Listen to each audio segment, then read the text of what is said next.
The sound of the weapon being swung was present, yes, but it never reached me. I waited, but it didn't.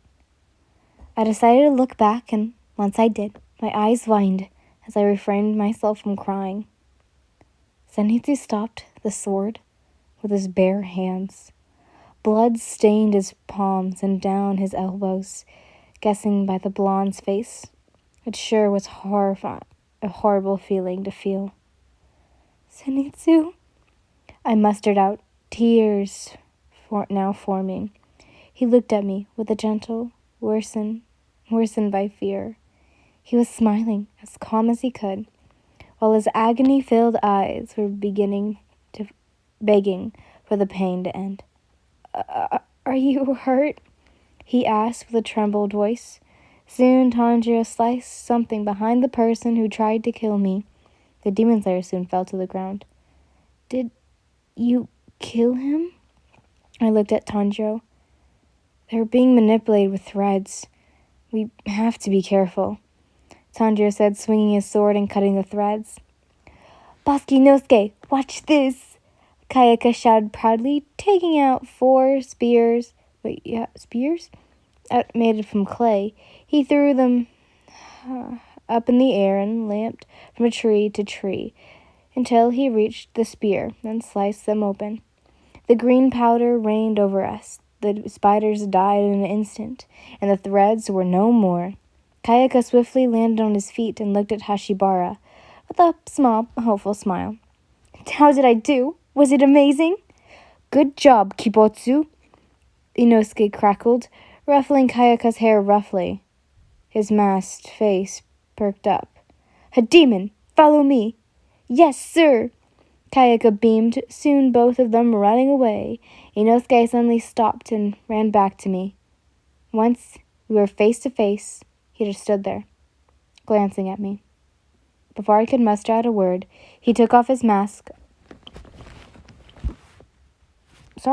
And kissed my pupil a bit too harsh. I will take care of Kayaka, I promise, Inosuke said, holding me by my shoulders. His voice was quite memorizing when he wasn't yelling. It was still hoarse, but sweetless nonetheless. I smiled as calmly as possible, containing my bashfulness, and I held his forearms, also prying him off me. Thank you, Inosuke. I entrust him to you. Inosuke's face reddened, and confused frown became present. He soon looked angry and put on his mask again. Where's the demon, boss, Inosuke? I'm gonna fight them. Where's the demon boss? I'm going to fight them, damn it. Inosuke roared, running away and picking up Kayaka like a sack of potatoes. I'm invincible! Yandere, what do we do now? Zenitsu asked with shaking legs. He seemed like he wanted to cling on to me, but restrained himself from doing so. I hummed, looking round. Matsuru, Tanjiro, and Zenitsu looked instantly at me, waiting for orders. This surely brings me memories. I closed my eyes and breathed out. I beg of you, I thought. Even a slight hint is useful. 5 demons. There are 5 demons in this mountain. I spoke, opening my eyes. I am sure that Hashibara's squadron has found one, meaning that we must find one of the 4 remaining demons by our own. But Yin, Zenitsu whimpered, but I abruptly interrupted him. Matsuru-san, and sir, honestly, how skilled are you against demons? I asked the Blackette, who blushed oh so slightly when I called him. I can fight an average demon. Upper moons are definitely a no-go for me, he replied. If you find a demon, be wary. Don't approach so carelessly, I commanded, giving him my bag of poisons and items. I didn't really need them. Only under extreme circumstances, or, if the demon is stronger than expected, use the poisons. The healing vials are for the injured people in the mountain, and for your own use. Do not waste them thoughtlessly. I'll search the south. Matsuru nodded before running off. As for you, Tanjiro, Zenitsu, I looked at the Alphamint boys. Same instructions as Matsuru-san, but choose in which direction you wish to go. Are you sure you will be okay? Tanjiro asked worriedly, holding the sides of my face with care. He kissed my forehead sadly. I will do fine. Worry not. I spoke softly, caressing one of his hands. You better survive. Or will you abandon your fiancé? Tanjiro's face reddened, and he furled his hands around. No, not at all. Never. I promise it. I will keep my word. You giggled. Then go on and do your best. I kissed Tanjiro's smooth yet hard forehead. A good luck charm. The red hair blushed even more and stumbled into the forest, his silk heads fading the further he was. Can I have one too? Zenitsu asked shyly, pointing at himself. No, can do. I shook my head. But even Inosuke had a good luck charm. Zenitsu pouted sadly. Why do I feel guilty? Oh, heavens. Extend your hand. I sighed. Zenitsu smiled joyfully and rapidly presented me his hand. I pressed my index finger and pointy finger to my lips and pressed them over his hand. There. Zenitsu teared, looking at his hand. He was pretty content. I will defeat all the demons in this mountain for you, Yin-shen, Zenitsu announced proudly, still staring at his hand. All right. I will kill them so fast that they won't even lay a hand on you in the slightest. The blonde kept claiming it till he quickly ran away somewhere. I swear. I swear, I'll do my best for you, Yin-shen. Yin, why do you have loved such a guy in your infancy? I asked myself, shaking my head and now making my way somewhere. I kept walking deeper into the forest. It was quite nice, despite being filled with demons. I finally reached a rundown house. Maybe a demon is there, I said to myself before walking towards the house. Before I could slide the doors open, a white-haired male opened it in a swift move. It startled me. Sorry to intrude. I bowed apologetically. I just wondered who lived here. Come in, he said in a pale tone of voice. I nodded, unsure, and doing as he told me. I didn't need the gods to tell me that this kid was a demon. His aura gave it away too quickly. We reached a dining room. He pointed to a seat. Sit there. I nodded once again, and once again I did as told. What are his intentions? You thought. Pardon me, but what do you seek for? I asked as politely as possible. I wish to be redeemed, he said, sitting next to me. To think a demon would openly request me that? I breathed out with a surprise before smiling at the demon. I am glad you entrust me enough. Rui, he hummed. That is a lovely name. I'm sure you already know mine. I said, Yin Hanao, like Hana, from Firework. He hummed, looking away. It's actually Hana, for flower. I smiled kindly. My mother said that flowers bloomed all around my house when I was born, which also fits my last name quite well. Do you remember your last name? Rui shook his head no, to which I said nothing more. Do you have a family? Rui asked. I do, but it's quite a broken one. I laughed sadly. My mother is too worried about social status and image, as well as knowing everything about me, to control me. My brother and I used to get along until Mother started to neglect him more and more, pushing him away from me because he wasn't worthy of my presence. The man I suppose I call father is rarely home. He behaves worse than a small child. He is quick to anger and only listens to what he wants to hear, which gives anyone in our house lots of trouble. My older sister. I didn't really share much of a moment with her.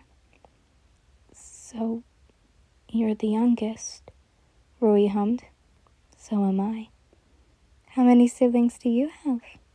I asked. 2, he replied. We are just the same then, I smiled. Rui lightly smiled back. Yeah. How small this world is, to believe I could encounter a demon that shares the same things I do. Say yin. Rui spoke, breaking the silence. Want me to show you my family? I think they would also like to be redeemed.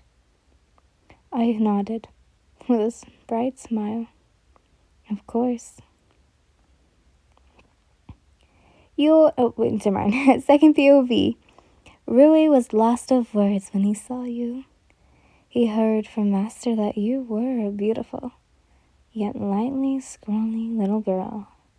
Your presence felt wonderful and calm, as if you were the missing piece in his life. He soon wanted to throw all away the bonds that he had previously had with his family, now wanting to form with you an acquaintance and strong bond. Rui, of course, never intended on being redeemed, nor taking you to meet his family. He was actually planning to elope and form a family of his own with you. He had to be careful, though, for he would surely get in trouble if Master finds out that he found his mistress and claims it for himself. You finally got to kiss Hado, Basinosuke, Kayaka giggled happily on Inosuke's shoulders. Inosuke remembered when he kissed you, blushing deeply, and soon crowing before the warm and fuzzy feeling could even cloud him again.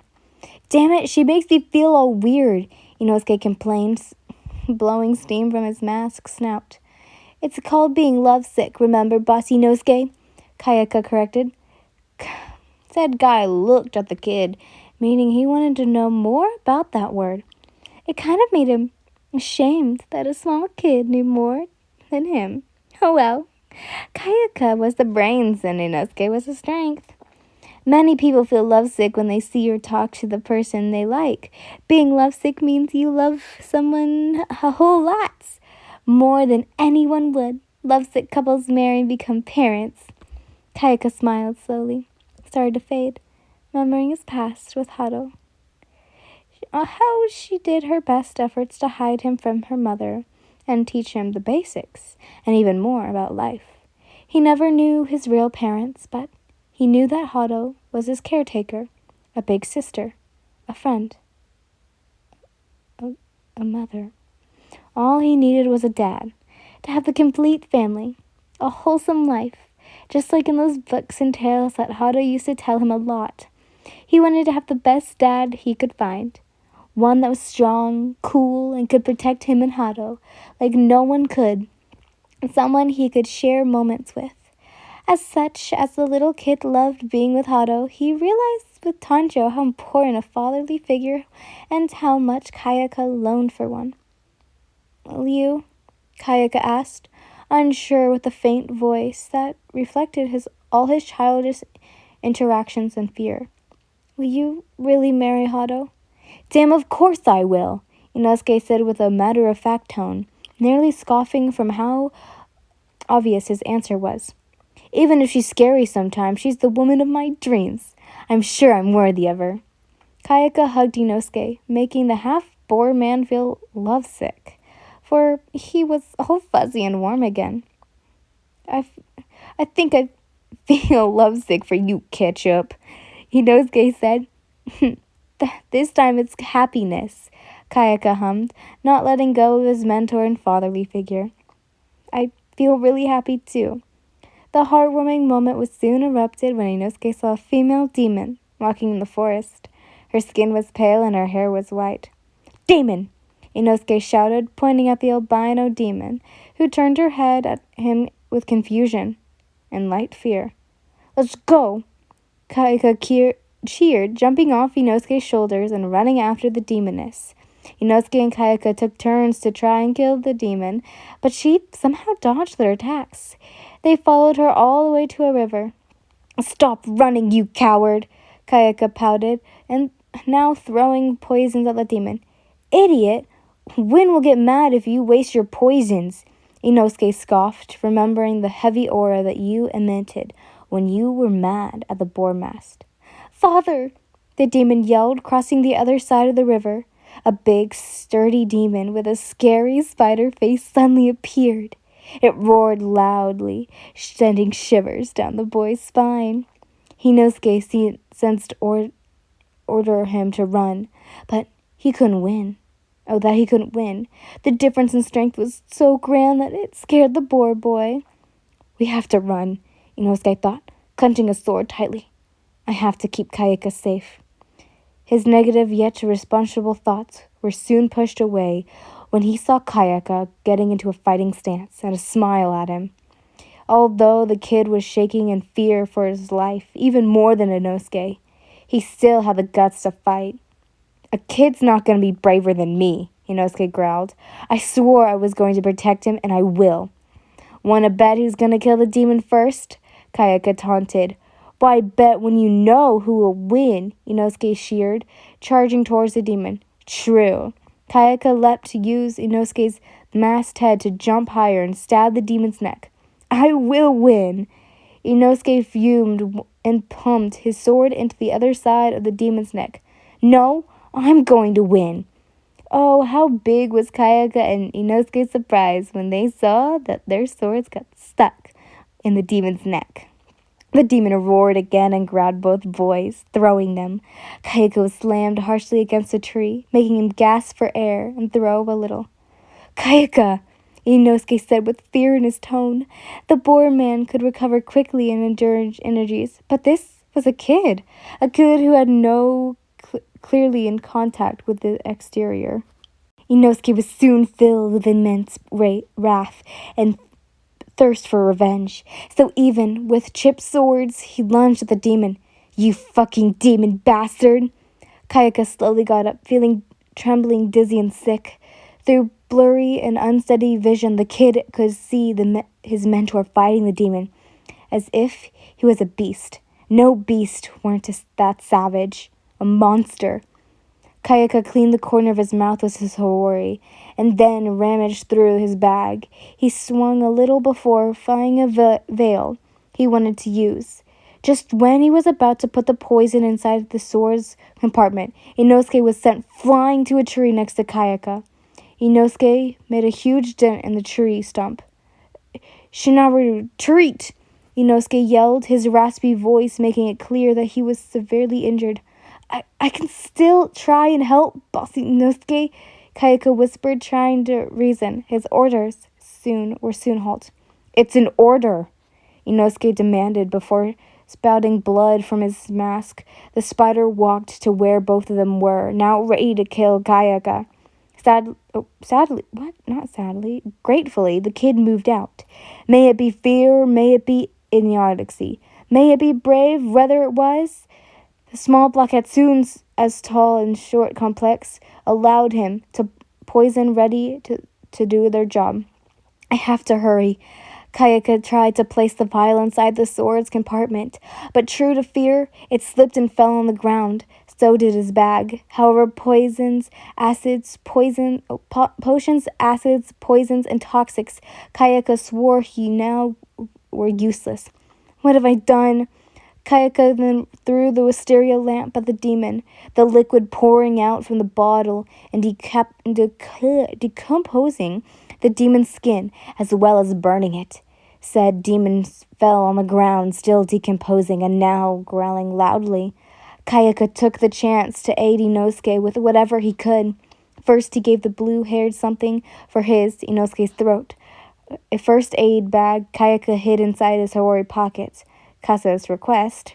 After that, Kayaka lifted Inosuke by his arm and dragged him away from the demon as quickly as he could. You disobeyed me, Inosuke said with pained breaths. I didn't want you to die, Kayaka cried lightly, although he was revealed to see his mentor alive. Stubborn rat, Inosuke said. He sounded mean, but he was smiling proudly under his mask. Suddenly, the ground shook. Blood ran cold. Primal instincts screamed to run from whatever danger was behind both males. The demon recovered from the poison and even changed skin. No, Kayaka let out more tears, but he didn't wail. He instead threw at the demon's spider rock sticks or whatever he could find on the ground. Stay back! Go away! Just leave! Inosuke nearly fading voice with despair. Kayaka ran towards the demon, Inosuke's broken sword in both his hands. The kid thought that the demon was struggling to pinpoint a smaller opponent. Just when Kayaka was about to strike the demon's head, the aforementioned creation, using only one hand, grabbed Kayaka by his arms and lifted him in front of the demon's mouth. So this is it. Kaya smiled hopelessly, still crying. Haru is surely going to be mad at me. Out of nowhere, a long-haired male sliced the demon's head off and sat Kayaka safely on the ground. The small kid and Inosuke watched the demon slayer sheath his sword back in its case, the boy's eyes gleaming with awe. Bosky Inosuke, he cut the demon like it was tofu, Kayaka whispered at Inosuke, amazed. Although the small boy found a stronger guy, Inosuke was still his #1 candidate to marry Hada. Who's this guy? Inosuke breathed out before crackling and getting up. This is getting more and more intensing. Soon, Inosuke and Kayaka admired the long-haired guy, who even with some small sparkles even gleaming around them both. Their tension glaring weirded out the stranger, which began to walk away. Stop right there, Inosuke called. You defeated that demon with just a single strike. Huh? Inosuke grabbed his swords and got into a fighting stance. Fight me right now. Then I'll be the strongest. First of all, train, you idiot. The multi-patterned hoary boy called coldly with a stoic expression. Hey, be more careful, Kayaka fumed, throwing a few rocks at the stranger. I have trained a lot, dumbass, Inosuke growled. I've defended many strong demons by myself, too. So don't act all high and mighty, you shit. Once Inosuke finished his words, he realized that both Kayaka and him were tied up, dangling from a tree branch. Hey, untie us, Kayaka demanded, squirming around. Those who cannot cooperate and act wisely during a life-death battle shouldn't be fighting. The black-haired guy mumbled sadly. Either Kayaka nor Inosuke managed to hear what he said, for he was already too far and his voice was quite quiet. We can't hear you, goddammit! Inosuke yelled as loudly as he damaged vocal cords could let at him. Untie us already! Hey, come back! Oi! Oi!